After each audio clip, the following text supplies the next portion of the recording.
আসসালামু আলাইকুম, আমি শাহরিয়ার আহমেদ চবন এবং আজকের ভিডিওতে কথা বলবো স্যাসের নেস্টিং নিয়ে। নেস্টিং বুঝতে গেলে চলুন আমরা আগে প্রথমে একটা এক্সাম্পল দেখি। আমরা মোটামুটি এরকম একটা নেভিগেশন বার তৈরি করব। তো দেখেন এখানটাতে HTML একটা nav সিমেন্টিক এলিমেন্টের মধ্যে আনঅর্ডার লিস্ট এবং তার মধ্যে লিস্ট এবং href ট্যাগ, যার মধ্যে হোম অ্যাবাউট ব্লক কন্ট্যাক্ট রয়েছে। তো এটাকে যদি আমি CSS অ্যাড না করি মোটামুটি দেখতে এরকম লাগবে, তবে CSS অ্যাড করার পরে এরকম। এখানটাতে খেয়াল করুন, আমি কিন্তু এখানে জাস্ট সিএসএস লিখেছি, সাধারণ সিএসএস, এখানে স্যাস বা সেরকম কিছু নাই, এটা একদম সিএসএস ফাইল। তো এই সিএসএস ফাইলটাকে আমরা দেখব যে এই সিএসএস ফাইলটা দেখেন অনেক বড়, প্রায় 42 লাইনের। এইটাকে কিভাবে স্যাসে অল্পতে এবং দ্রুত লেখা যায়। তো সে কারণে আমরা প্রথমে স্যাস ফাইলটা ওপেন করি। এরপরে আমরা যদি স্যাস ফাইলটা যদি আমরা আলাদা সাইড বারে ওপেন করি, হ্যাঁ, এবার দেখেন এখানটাতে প্রথমে রিসেট করেছিলাম, তো রিসেটটা আর বডিটা সেম থাকছে। এখন সেম দিলে কোনোই হবে না, কারণ আমি স্যাস কম্পাইল করছি না। তো এবারে দেখেন আমাদের কি আছে, ন্যাভ আছে, এটা প্যারেন্ট এলিমেন্ট, এবং তার মধ্যে ইউএল হচ্ছে চাইল্ড এলিমেন্ট, অর্থাৎ ন্যাভের মধ্যে ইউএল এবং তার ভেতরে আছে এলআই।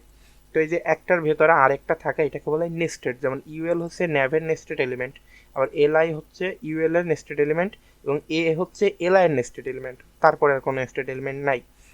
এইটা প্যারেন্ট, তার চাইল্ড এইটা, এবং এইটার চাইল্ড আবার এইটা, এবং এইটার চাইল্ড এইটা। অনেকটা গাছের মতো, যে গাছ, মূল, তারপরে ডাল, তারপরে ছোট ডাল, তারপরে পাতা, এরকম আর কি। তো এখন সিএসএস এ আমরা কি করতে পারি দেখেন, আমরা প্রথমে ন্যাভটাকে স্টাইল করেছি, তারপর ন্যাভের মধ্যে ইউএল যেটা আছে সেইটাকে স্টাইল করেছি। শুধু ইউএল দিলে না দিয়ে আমরা ন্যাভ ইউএল দিয়েছি, কেননা হচ্ছে ইউএল অনেক জায়গায় থাকতে পারে, কিন্তু আমরা জাস্ট ন্যাভের মধ্যকার ইউএলটা হচ্ছে সিলেক্ট করছি। তো সেই কারণে দেখেন এখানটাতে যদি আমি মাউস নিয়ে যাই দেখাবে যে ন্যাভ, তারপরে ওই যে ন্যাভ, তারপরে তার মধ্যেকার ইউএলটা করছে। কিন্তু শুধু ইউএল দেখালে এটা যে কোনো ইউএলকে ডিফাইন করবে, ঠিক আছে। যদি আরও একটা ইউএল থাকতো সেটাকেও ডিফাইন করতো। যেমন আমি যদি এখানে আরও একটা ইউএল তৈরি করি, সাপোজ এইখানটাতে আরও একটা তৈরি করলাম, তাহলে দেখেন এটা কিন্তু স্টাইল করছে না। কিন্তু যেই মাত্র আমি জাস্ট এটা শুধু ইউএল করে দেবো তখন কিন্তু এটার উপরে স্টাইল করবে। এই যে দেখেন এটি স্টাইল করেছে। কিংবা আমি এই যে এইটা জাস্ট এলআই করে দিলে, কিংবা এটা জাস্ট এলআই এ, কিংবা এটা এরকম, সরি, এরকম জাস্ট এ করে দিলে সবগুলোর উপরে মোটামুটি অ্যাপ্লাই হবে। কেন অ্যাপ্লাই হবে, আমি যদি এটা আবার ঠিক করে দিই, অ্যান্ড এটাও এরকম, তো দেখেন এগুলো মানে স্টাইল হচ্ছে। এই কারণে হচ্ছে যে যখন ইউএল বলা হচ্ছে তখন সবগুলো ইউএলকে সিলেক্ট করছে, যখন এলআই বলা হচ্ছে সবগুলোকে সিলেক্ট করছে। তো ঠিক এ কারণে আর কি মূলত হচ্ছে সবগুলোকে সিলেক্ট না করে আমরা নেক্সটের এলিমেন্ট দিচ্ছি, যেন আমরা শুধুমাত্র স্পেসিফিক কোনো একটাকে সিলেক্ট করতে পারি। তো এরপরে এটা অনাকাঙ্ক্ষিত, আচ্ছা, এরপরে আমরা এটা দেখেন প্রথমে ন্যাভ, তারপর ন্যাভ ইউএল, অনেক ঝামেলা। আমরা এই অবধি আসতে অনেক লাইন খরচ করেছি। তো এইটাকে স্যাসে খুব সুন্দরভাবে নেস্টেডভাবে করা যায়। নেস্টেড কীরকম, আমরা HTML ফাইলটা যদি দেখি, দেখেন ন্যাভ, তার মধ্যে ইউএল এর দিয়েছি, তার মধ্যে এলআই, তার মধ্যে এ, এভাবে কাজ করেছি। তো স্যাসে ঠিক সেম কাজটা করা যায়, প্রথমে ন্যাভ, তারপর সিএসএস এর মতো। তো আমরা কি করি, এখানে সিএসএস এর কোড লিখি। তো আমরা কপি যদি করি, আচ্ছা, কপি করলে তো এটা সিএসএস এর মতোই হলো। তো এখন আমি যদি ন্যাভ ইউএল তৈরি করতে যাই, সাধারণ সিএসএস এ কেমন করা লাগবে, আরেকটা এলিমেন্ট, আরেকটা সিলেক্টর দিয়ে ন্যাভ ইউএল। কিন্তু সেই কাজটা আমরা এসসিএসএস এ কি করতে পারি, ওই ন্যাভকে বারবার সিলেক্ট না করে আমি যদি এইখানটাতে ভেতরে ইউএল দিয়ে সিলেক্ট করি, এইটার মানে কি হচ্ছে দেখুন তাহলে, এই দেখুন ন্যাভ ইউএল, এইটা আর এইটা কিন্তু সেম, কিন্তু এইখানটাতে সরি, কিন্তু এইখানটাতে আমি অল্প কোড লিখে এবং বারবার ন্যাভ তারপর ইউএল এভাবে লেখা লাগছে না। যেমন এখানটাতে এ সিলেক্ট করতে আমার 4টা সিলেক্টর লাগছে, কিন্তু এখানটাতে আমি একবার লিখলেই পারবো। তো আমি যদি ইউএল এর যে ক্লাসগুলো ছিল, অর্থাৎ ইউএল এর ক্লাস, সরি ক্লাস না স্টাইল, সেটা যদি আমি এখানটাতে দিয়ে দেই, তো ইউএলও হয়ে গেল। এখন ইউএল এর মধ্যে এলআই সিলেক্ট করতে দেখেন প্রথমে ন্যাভ, তারপর ইউএল, তারপরে এলআই। তো এটা স্পেসিফিকভাবে আমাদের বলে দেওয়া লাগছে, কিন্তু আমরা যদি এটা কপি করে ইউএল এর মধ্যে যেহেতু এলআই, দেখেন ইউএল এর মধ্যে কিন্তু এলআই, ইউএল তার মধ্যে এলআই, তো আমরা এখানটাতে এর মধ্যে এলআইকে সিলেক্ট করে যদি দিয়ে দিই, তো এইটার দেখেন এইটার সিলেক্ট কী করছে ন্যাভ ইউএল, তার মধ্যে ইউএল, আর এটা সেম কাজ করছে ন্যাভ ইউএল ইউএল, অর্থাৎ এই পুরো কোডটা আমরা না লিখে অল্প কোড এবং বারবার সিলেক্ট না করে সহজেই করতে পারছি। তারপরে তারপরে ছিল হচ্ছে এ ট্যাগ। তো দেখেন এই যে 4টা ট্যাগ দিয়ে তারপরে এতে পৌঁছানো লাগছে বারবার, এখানে 3বার, এখানে 4বার, এখানে আরও বেশি, এখানে এরকম করা লাগছে, কিন্তু আমরা জাস্ট এখানে কি করব, এখানে এ দিয়ে দিব এবং সেম কাজ হবে। এখন এইভাবে করার পরে আমি এগুলো কেটে দিলাম। সিএসএস কেন কেটে দিলাম, কারণ আমি এবার এসসিএসএসটা কম্পাইল করব। আমি এসসিএসএসটা যদি এবার কম্পাইল করি npm run scss, আমি যদি এটা দিয়ে দিই অ্যান্ড এটা সেভ করি, তো এই যে সিএসএসটা অটোমেটিক হয়ে গেল। দেখেন সিএসএসটা অটোমেটিক, যদি আমি ঠিকঠাকভাবে সাজাই তো এমন হচ্ছে। তো এখানটাতে আমরা হচ্ছে সিএসএসটা সেম পাচ্ছি, আগের মতোই পাচ্ছি, কিন্তু এখানটাতে আমরা যদি এটা কেটেও দিই আর এটা যদি একবার সেভ দিই তো এটা হয়ে যাচ্ছে। তো আমরা কেন হচ্ছে জানি, কারণ এটা স্যাসকে কম্পাইল করছে। তো আমরা যদি জাস্ট এবার স্যাসটা ওপেন করি, হ্যাঁ, তো আমরা কি করলাম, প্রথমে ন্যাভের পরে আমরা ন্যাভের মধ্যকার ইউএল এলিমেন্টটা সিলেক্ট করতে বারবার না লিখে ন্যাভের মধ্যে যখন লিখছি অটোমেটিক সেটা সিলেক্ট হয়ে যাচ্ছে, এই যে ন্যাভ তারপরে ইউএল। তো সেম কায়দাতে আমরা দেখেন এটার কিন্তু কোনো পরিবর্তন হয় নাই। অ্যান্ড আমরা এখানে আরও একটা কাজ করতে পারি, এর উপরে হোভার করলে যেন কালারটা চেঞ্জ হয়। তো সেটা কি করে করতে পারি, হোভার করার জন্য আমরা সিএসএসে কীভাবে লিখতাম, দেখা যাচ্ছে ন্যাভ, তার মধ্যে ইউএল, তার মধ্যে এলআই, তারপরে এ, এবং তারপরে এই সিলেক্টর দিয়ে হোভার লিখতাম, সুডো এলিমেন্ট, সরি এটা কী বলে, সুডো সিলেক্টর মেবি।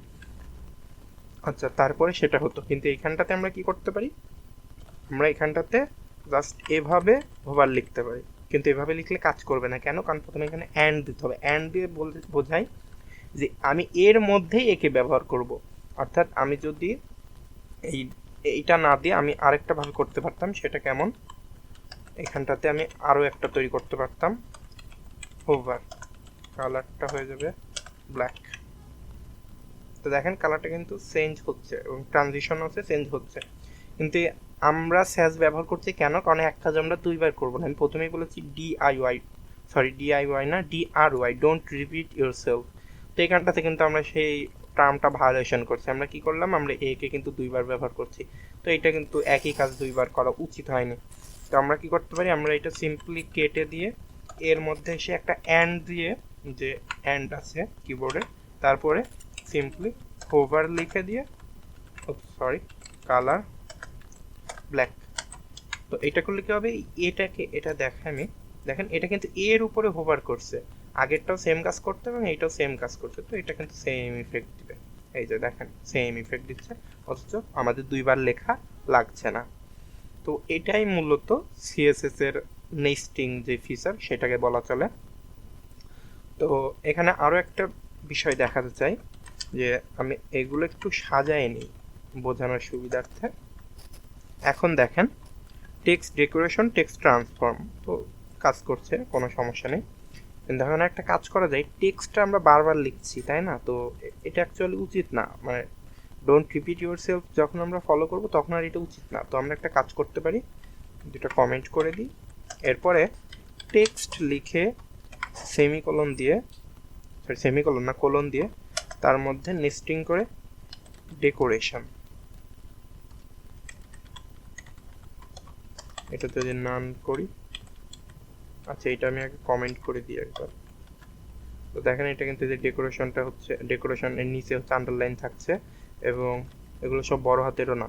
তো আমি যদি এইটা করি, এবার দেখেন নিচের আন্ডারলাইনগুলো চলে গেছে, মানে সরি, আচ্ছা শুধু টেক্সট ডেকোরেশনে কি করছে, এই যে আন্ডারলাইনটা রাখছে না, আর টেক্সট ডেকোরেশন বাদ দিয়ে দিলে আন্ডারলাইনটা থাকছে। টেক্সট ডেকোরেশন দিলে যখন থাকছে না, সেম কাজটা আমরা করতে পারি এভাবে, টেক্সট সিলেক্ট করে ডেকোরেশন, দেখেন সেম কাজ হচ্ছে। কিন্তু আমরা এটা কেন করলাম, আমরা করলাম যেন টেক্সটকে বারবার লেখা না লাগে। তো এখানটাতে আমরা কি করতে পারি, এখানে ট্রান্সফর্ম ব্যবহার করতে পারি, ট্রান্সফর্ম আপার কেস। আচ্ছা এটা দেখেন ছোট হাতের, মানে প্রথমগুলো বড় হাতের, তারপরে সব ছোট হাতের আছে, এটাকে আপার কেস করে দিলে দেখেন সব বড় হাতের হয়ে গেছে। অর্থাৎ এই দুইটা লাইনে সেম কাজটা এখানে করছে, কিন্তু আমার টেক্সট বারবার লেখা লাগছে না। এরপর টেক্সটের আরও যা যা সব কিছু ফিচার আছে তো আপনি চাইলে এখানে ব্যবহার করতে পারেন একদম সব কিছু, শুধু টেক্সটের ক্ষেত্রে না, ফন্ট বা ব্যাকগ্রাউন্ড। আমরা ব্যাকগ্রাউন্ডের ক্ষেত্রে যে কাজটা খুব বেশি করি, যদি এটা অমিট করে দিই, আচ্ছা অমিট না, আমি এখানটাতে ধর যে ব্যাকগ্রাউন্ড ইমেজ ব্যবহার করবেন, তো একটা ইমেজ মনে করেন দিলেন, তারপরে ব্যাকগ্রাউন্ড যেহেতু ইমেজ নাই আমি সেটা দেখাতে পারছি না, এবং ব্যাকগ্রাউন্ড রিপিট দিলেন, ব্যাকগ্রাউন্ড সাইজ দিলেন, ব্যাকগ্রাউন্ড পজিশন, আর ব্যাকগ্রাউন্ড অ্যাটাচমেন্টও হয়তো দিলেন। তো দেখেন এখানটাতে 5টা লাইন লেখা লাগছে এবং প্রত্যেক জায়গায় প্রথমে প্রিফিক্স হিসেবে ব্যাকগ্রাউন্ড ব্যবহার করা লাগছে। তো এই কাজটা আমরা সহজে করতে পারি কিভাবে, জাস্ট একবার ব্যাকগ্রাউন্ড লিখব অ্যান্ড এর মধ্যে আপনার ইমেজ দিয়ে দিবেন, ইউআরএল দিয়ে তারপরে সাইজ, কভার বা কন্টেন্ট যা দিবেন, পজিশন দেখা যাচ্ছে সেন্টার দিলেন, অ্যাটাচমেন্ট ফিক্সড, এরকম দিতেই পারেন আপনি চাইলে। তো সেম কাজটা করবে, তবে রিপিট দেওয়া হয় না, নো রিপিট। আচ্ছা, তো ব্যাকগ্রাউন্ডে ওই 5টা লাইন না লিখে, ব্যাকগ্রাউন্ড বারবার না লিখে আমরা জাস্ট একবার ব্যাকগ্রাউন্ড সিলেক্ট করে এভাবে লিখলেও সেম কাজটাই হবে, যেহেতু কোনো কিছু নাই তো এটা হচ্ছে না। আচ্ছা, আমি যদি জাস্ট একটা ইমেজ নিয়ে নেই, এটাই বেটার।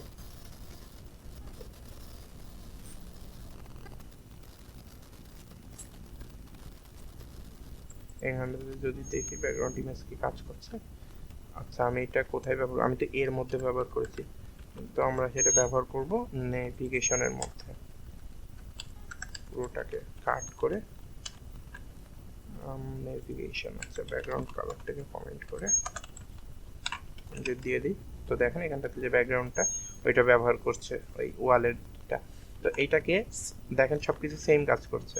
আমি যদি যে এটাকে ফিক্সড করে, এটা এখন বোঝা যাচ্ছে না, তবে আপনার টেক্সটে যেমন দেখলেন এটা সেমভাবে কাজ করবে। তো এইটাই ছিল নেস্টিংয়ের মধ্যে এটা স্প্লিট করা। এছাড়া আমরা আরও যা শিখলাম সেটা হচ্ছে এইভাবে নেস্টিং করা যায়। নেস্টিংয়ের মধ্যে সুডো এলিমেন্ট দেওয়ার জন্য অ্যান্ড দিতে হয়, অ্যান্ড এইভাবে আমরা চাইলে একটা বড় এলিমেন্টের প্রিফিক্সটাকে, মানে যেগুলোর মধ্যে যে এরকম হাইপেন দেওয়া আছে ব্যাকগ্রাউন্ড টেক্সট ফন্ট, সেগুলোকে এভাবে নেস্টেড করতে পারি। তো নেক্সট ভিডিওতে দেখা হবে ইনশাআল্লাহ নতুন কোনো টপিক নিয়ে। আসসালামু আলাইকুম।